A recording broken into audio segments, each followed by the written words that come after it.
بسم اللہ الرحمن الرحیم۔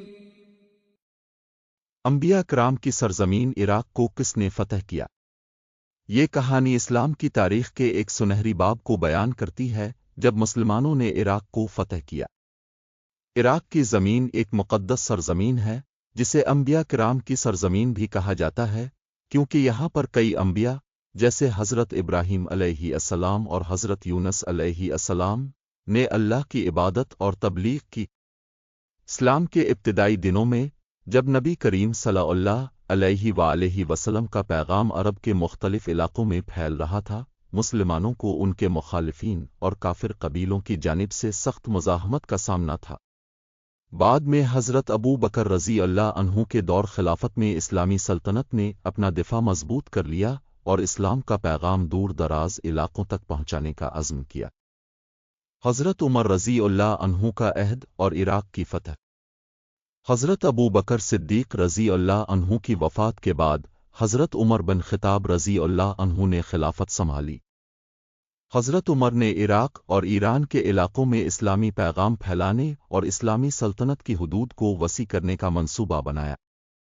حضرت عمر کے زمانے میں فارس کی سلطنت جو اس وقت عراق اور ایران پر مشتمل تھی کے خلاف کئی جنگیں لڑی گئیں۔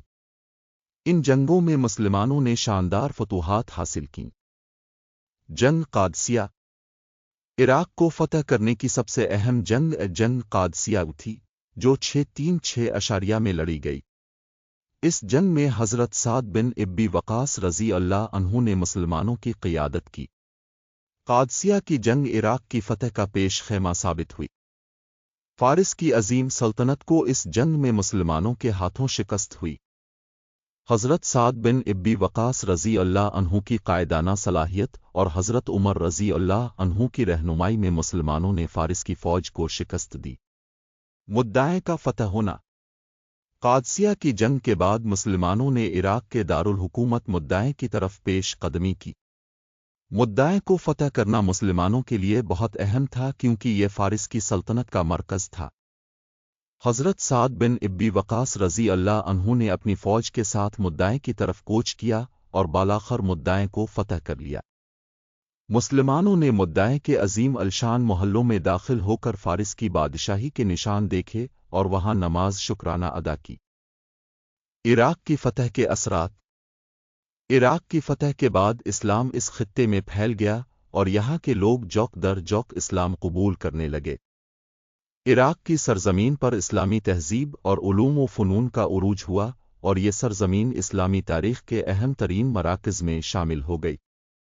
عراق کی فتح حضرت عمر رضی اللہ عنہ کے عہد خلافت میں مسلمانوں کے عزم و استقلال اور دین اسلام کی سربلندی کے لیے کی جانے والی کوششوں کی ایک اہم مثال ہے۔